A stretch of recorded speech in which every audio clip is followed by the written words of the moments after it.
നിങ്ങളുടെ ഇഷ്ട പരമ്പരകൾ എക്സ്ക്ലൂസീവായി സൺ നെക്സ്റ്റ് ആപ്പിലൂടെ തികച്ചും ഫ്രീ ആയി. ഇപ്പോഴേ ആപ്പ് ഡൗൺലോഡ് ചെയ്യൂ. വല്ലവരുടെ ആഗ്രഹങ്ങൾക്കനുസരിച്ച് ജീവിക്കാനല്ല, സ്വന്തം സ്വപ്നങ്ങൾ സാധിച്ചെടുക്കാനാ എന്റെ ആഗ്രഹം. ഈ ചെറിയ പ്രായത്തിൽ തന്നെ മോൾക്ക് ഇത്രയും ലക്ഷ്യബോധം ഉണ്ടെന്ന് ഞാൻ അറിഞ്ഞില്ല. കുറച്ചുകാലം മുൻപ് വരെ എനിക്കും ഇങ്ങനൊന്നും ചിന്തിക്കാൻ അറിയില്ലായിരുന്നു അമ്മേ. പിന്നെ വക്കീലുമായിട്ട് സംസാരിച്ചപ്പോഴാ എന്റെ മനസ്സ് മാറിയത്. അവനെന്താ പറഞ്ഞേ? ജീവിതത്തിൽ എപ്പോഴും ഒരു ലക്ഷ്യം വേണോന്ന്, വെറുതെ പ്രേമവും ചുറ്റിക്കളിക്കും ഒന്നും നിൽക്കാതെ കരിയറിൽ കൂടുതൽ ശ്രദ്ധ കൊടുക്കണോന്ന്, എന്നാലേ ജീവിതത്തിൽ മുന്നേറാൻ കഴിയൂന്ന്. ഉള്ളത് പറയാലോ, വക്കീല് നല്ല അടിപൊളിയായിട്ട് ഉപദേശിക്കും. ഉപദേശിക്കാൻ അവൻ കഴിഞ്ഞിട്ടേ വേറെ ആളുള്ളൂ.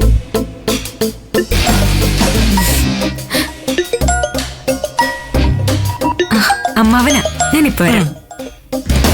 ഹലോ, ആ പരീക്ഷയ്ക്ക് കഴിഞ്ഞ അമ്മാവ. ആ ചേച്ചി കൂട്ടി ഒരു ദിവസം ഞങ്ങൾ അങ്ങോട്ട് ഇറങ്ങാം. അമ്മേ, തിന്നാൻ എന്താ ഉള്ളേ? എല്ലാം ഒളിഞ്ഞു നിന്ന് കേൾക്കുന്നുണ്ടായിരുന്നല്ലേ? അമ്മയ്ക്ക് എങ്ങനെ മനസ്സിലായി? ഓ, നിന്റെ എനിക്ക് അറിയാത്തതല്ലല്ലോടാ. നിന്റെ ഉപദേശം കാരണമാ അവൾക്ക് പ്രേമത്തിൽ താല്പര്യമില്ലാത്ത അവസ്ഥയായത്. ആദ്യമായിട്ടാ ഒരാള് ഞാൻ പറയുന്ന കേൾക്കുന്നത്. അത് എനിക്ക് തന്നെ പാരയാവുന്ന ഞാൻ സ്വപ്നത്തിൽ പോലും വിചാരിച്ചില്ല. അപ്പോ നിനക്ക് അവളെ ഇഷ്ടമാണെന്ന് സമ്മതിച്ചല്ലോ. ഇനിയിപ്പോ സമ്മതിച്ചിട്ട് എന്താ കാര്യം? അല്ല, അവള് പറയുന്നത് പോലെ കരിയറിൽ ശ്രദ്ധിക്കാൻ അവളെ തീരുമാനമെങ്കിൽ അവളെ ശ്രദ്ധ തിരിക്കുന്നത് ശരിയല്ലല്ലോ. അതെന്താ? കല്യാണം കഴിഞ്ഞാൽ അവള് പഠിക്കാൻ പോകുന്നതിൽ നിനക്ക് എന്തെങ്കിലും വിരോധമുണ്ടോ? എനിക്കത് വിരോധം? പിന്നെന്താ പ്രശ്നം? എടാ, ഗിരി മഞ്ജുവിനോട് പെരുമാറുന്നത് കണ്ടിട്ട് അവൾക്ക് കല്യാണത്തെ പറ്റി മോശമായിട്ടുള്ളൊരു ചിന്ത വന്നത്. അവർക്ക് പരസ്പരമുള്ള സ്നേഹം മഹിമയ്ക്കും മനസ്സിലായിട്ടില്ല. ഭാര്യമാരുടെ ആഗ്രഹത്തിന് പിന്തുണ കൊടുക്കുന്ന നല്ല ഭർത്താക്കന്മാരെ ഈ ലോകത്തിലുണ്ടെന്ന് അവൾ മനസ്സിലാക്കുന്ന ഒരു ദിവസം വരും. അതുവരെ നീ ക്ഷമയോടെ കാത്തിരുന്നാ മതി. ഞാനേ എത്ര വേണേലും കാത്തിരിക്കാം. ക്ഷമയാണ് എന്റെ മെയിൻ. ആണോ? എന്നാൽ എന്റെ മോൻ ക്ഷമയോടെ സവാള അരിയേ. അമ്മേ, അരിയടാ.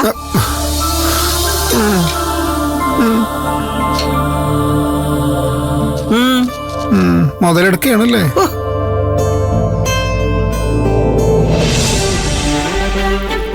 ഞാൻ പോട്ടെ അമ്മേ. അപ്പൊ ശരി. അതെ, നമ്മള് പ്ലാൻ ചെയ്യുന്ന ട്രിപ്പിന്റെ കാര്യം മറക്കണ്ട. പഞ്ചുവിനോട് പറയണേ. ഞാൻ എല്ലാം സെറ്റാക്കാം. പോയിട്ട് വെക്കില്ലേ?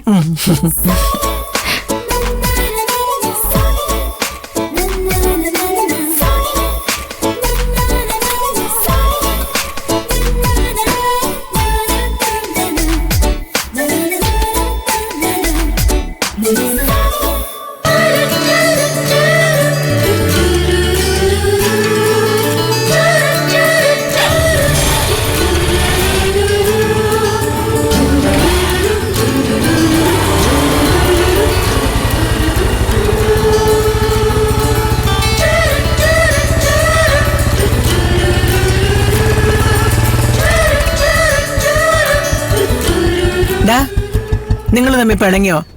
അവളെന്താ നിന്നെ കണ്ടിട്ട് നിർത്താതെ പോയേ? എന്റെ സമയം ശരിയല്ലെന്നാ തോന്നുന്ന അമ്മേ. ഇപ്പൊ എല്ലാരും എന്നോട് പിണക്കത്തില്ല. എന്താന്നാടാ പ്രശ്നം? ഒന്നുമില്ല. ദേ, ഞാൻ പോയി കാപ്പി ഉണ്ടായിക്കൊണ്ട് വരും. അപ്പോഴേക്ക് എല്ലാ പ്രശ്നങ്ങളും രണ്ടുപേരും കൂടി പറഞ്ഞു തീർത്തോണം, കേട്ടോടാ?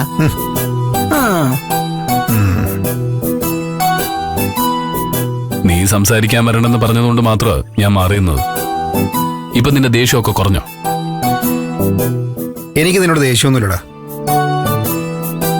വിഷമമുണ്ട്. കുട്ടിക്കാലം മുതലേ നേരിന്റെ ഭാഗത്ത് മാത്രം നിന്ന് ശീലിച്ച എന്റെ കൂട്ടുകാരൻ ഇത്രയും വലിയ തെറ്റ് ചെയ്തതിൽ എനിക്ക് വിഷമമുണ്ട്. തെറ്റ് ചെയ്തത് സഞ്ജു അല്ലേ? എടഗിരി, തെറ്റ് ചെയ്തവനേക്കാൾ വലിയ കുറ്റക്കാരനാ അത് മറയ്ക്കാൻ സഹായിക്കുന്നവൻ. അതെ, ഗോപാൽജിയുടെ കുടുംബത്തെ സഹായിക്കുന്നതിന്റെ പേരിൽ നീ ചെയ്ത തെറ്റ് തന്നെയാ. ദേ, ഇപ്പൊ തന്നെ സഞ്ജു മയക്കുമരുന്ന് കടത്താൻ ശ്രമിച്ചപ്പോഴാണ് നീ സഹായിച്ചത്. ഇനി എങ്ങാനും ഗോപാൽജി ആരെങ്കിലും കൊന്നു കഴിഞ്ഞാൽ നീ അത് മൂടി വെക്കാൻ സഹായിക്കില്ലെന്ന് ആര് കണ്ടു?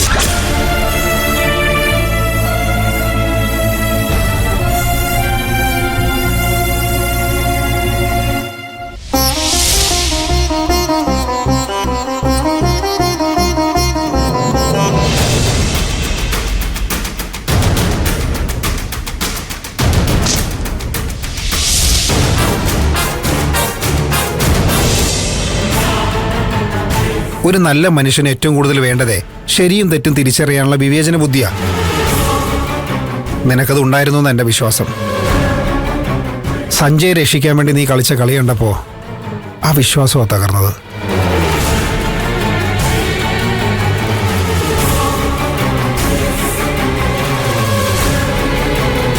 എടാ, നീ ടെൻഷനാവൊന്നും വേണ്ട. ഈ വിഷയം കാരണം നമ്മളെ സൗഹൃദം ഇല്ലാണ്ടാവുന്നില്ല.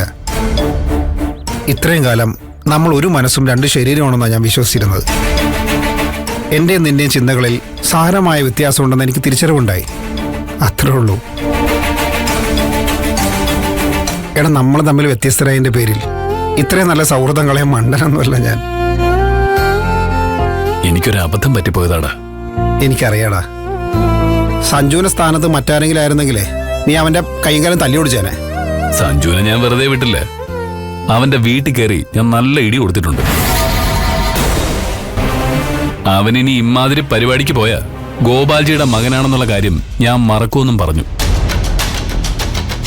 അവൻ ഇനി ഒരു കുരുത്തക്കേടനും പോവില്ല. എടാ, അതൊക്കെ നിന്റെ വെറും തോന്നലടാ. നീ ഓരോ തവണ അവന്റെ തെറ്റുകൾ മറയ്ക്കുമ്പോഴും അവന് കൂടുതൽ തെറ്റ് ചെയ്യാനുള്ള ധൈര്യം കിട്ടും. അവനെ ആരെ ഒന്നിനെയും പേടിയില്ലാണ്ടും ആവും. എല്ലാം കഴിഞ്ഞ് നിന്റെ മുമ്പിൽ തല താഴ്ത്തി 2 അടി വാങ്ങിച്ചാൽ പോരെന്ന് അവന് തോന്നും. ഇനി സഞ്ജു ഒരു തെറ്റ് ചെയ്താ ഞാൻ ക്ഷമിക്കില്ല. പോരെ? കാപ്പി എത്തി. കാപ്പി.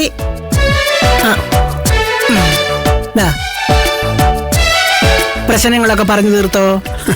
എന്ത് പ്രശ്നം? ഇവൻ എന്റെ ചങ്കല്ലേ. കൂട്ടുകാരായ ഇങ്ങനെ തന്നെ വേണം കേട്ടോ. എന്നാ വാ വാ മാമ. വാ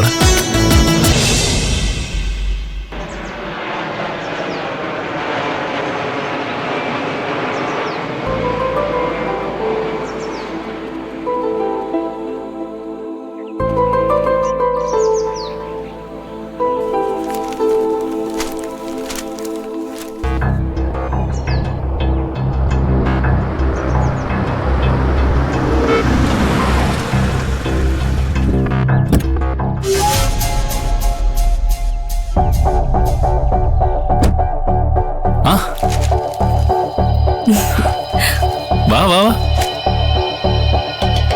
ഇതെന്താ പതിവില്ലാതെ അമ്പലത്തിലൊക്കെ പോയോ? ആ, എനിക്ക് വഴിപാടിലും നേർച്ചയിലൊന്നും വലിയ വിശ്വാസം ഇല്ലായിരുന്നു. പക്ഷേ ഗിരി അന്ന് സ്റ്റേഷനിൽ ജാമ്യം പോലും കിട്ടാതെ കിടക്കേണ്ടി വന്നപ്പോ ഞാൻ മനസ്സുകൊണ്ട് ഞങ്ങളുടെ കുടുംബക്ഷേത്രത്തില് ഒരു വഴിപാട് നേർന്നു.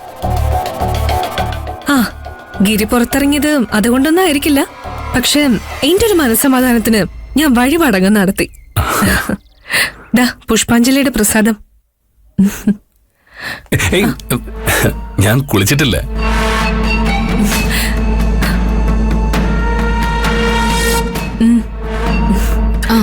ഞാൻ രണ്ടുപേർക്കും ചായ എടുക്കാം. മഞ്ജു, ഇത് നമ്മുടെ പൂജാമുറിയിൽ വെച്ചേക്ക്. കുളി കഴിഞ്ഞിട്ട് തൊടാം.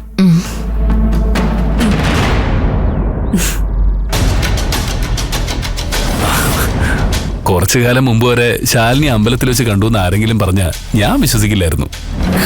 ഇപ്പൊ ശാലിനി ആളാകെ മാറി. അനുഭവങ്ങളാണല്ലോ ആളുകളെ മാറ്റുന്നത്. ഞാൻ ഒരുപാട് പരീക്ഷണങ്ങളിലൂടെ കടന്നുപോയി. ആ, അതെല്ലാം എന്നെ സഹായിച്ചു എന്നാണ് എന്റെ വിശ്വാസം. എന്തായാലും നന്നായി. നീ ഹോട്ടല് നല്ല രീതിയിൽ നടത്തുന്നുണ്ടെന്ന് ജോലിക്കാര് പറഞ്ഞ് ഞാൻ അറിഞ്ഞു. നാട്ടുകാർ അവിടുത്തെ ഭക്ഷണത്തെക്കുറിച്ച് നല്ല അഭിപ്രായം പറയുന്നുണ്ട്. പൂട്ടേണ്ടി വരുമെന്ന് വിചാരിച്ചൊരു സ്ഥാപനമാണ് നീ രക്ഷപ്പെടുത്തിയെടുത്തത്. ഗോപാൽജി ആഗ്രഹിച്ചതുപോലെ ഒരു സന്തതിയെങ്കിലും ഉത്തരവാദിത്തം കാണിക്കുന്നുണ്ടല്ലോ. മഞ്ജു അടുക്കളയിൽ ഒറ്റയ്ക്ക് ബുദ്ധിമുട്ടുന്നുണ്ടാവും. ഞാൻ പോയി സഹായിക്കാം.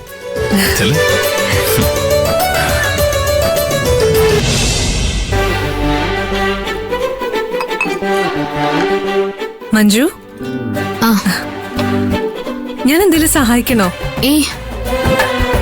ഞാൻ മഞ്ജുവിനോട് മാപ്പ് പറഞ്ഞെങ്കിലും നമ്മൾ തമ്മിലുള്ള തെറ്റിദ്ധാരണകള് മുഴുവനായിട്ട് മാറിയിട്ടുണ്ടെന്ന് എനിക്ക് തോന്നുന്നില്ല.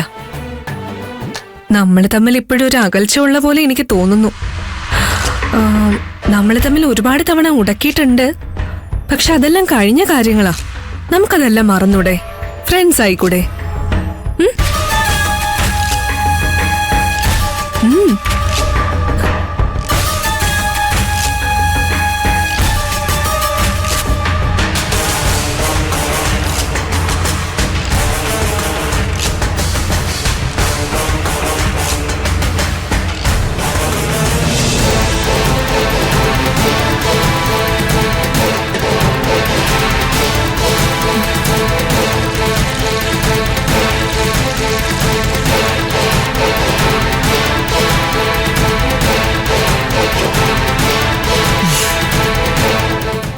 എന്റെ അടുത്ത് അഭിനയിക്കേണ്ട കാര്യമില്ല.